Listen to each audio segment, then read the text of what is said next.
একটি প্রাকৃতিক ওষুধ যদি আপনি খেতে পারেন 10টি উপকার পাবেন, যে ব্যাপারে আল্লাহ তাআলা কোরআনে ইরশাদ করেন সূরা আর রহমানের 68 নম্বর আয়াতে, ফিহা ফাকিহাতুন ওয়া নাখলুন আর রুম্মান, যেখানে রাখা হয়েছে ফল ফলাদি, খেজুর গাছ ও ডালিম। মানে হলো আনার, আনারও বলতে পারেন, আপনি ডালিমও বলতে পারেন। তো ডালিমের ব্যাপারে আল্লাহ তাআলা নির্দিষ্ট করে বলা হয়েছে। তো আজকে আমরা এই ডালিম সম্পর্কে 10টা উপকার সম্পর্কে জানবো, যে ডালিম খেলে কি কি উপকার আমাদের হবে।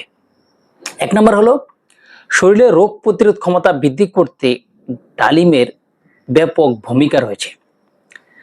2 নম্বর হলো রক্ত স্বল্পতা বা আয়রনের ঘাটতি যাদের রয়েছে তাদের জন্য এটি খুবই গুরুত্বপূর্ণ একটি প্রাকৃতিক ওষুধ।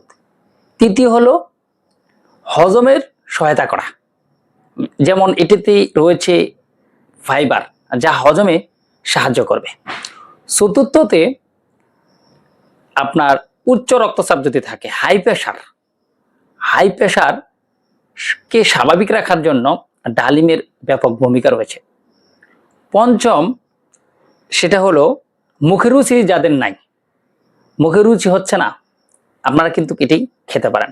6 হলো যাদের ত্বকের জন্য অনেক কিছু আপনারা ব্যবহার করছেন, ত্বকের সৌন্দর্য আরো দিন দিন লাভ করবে।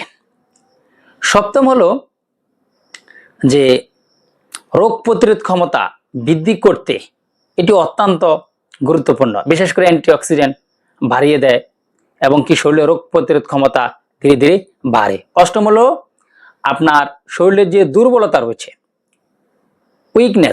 দুর্বলতা রয়েছে, এই দুর্বলতাটাকে সবলে আনতে ডালিমের ব্যাপক ভূমিকা রয়েছে।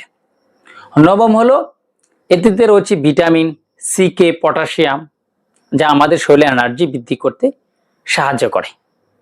হলো আপনার হার্টকে সুস্থ রাখতে খুবই সাহায্য করে। ডালিম খেলে আপনারা এই 10টি উপকার পাবেন। অবশ্যই পরিমিত গ্রহণ করবেন, অতিরিক্ত গ্রহণ করা যাবে না। আল্লাহ হাফেজ।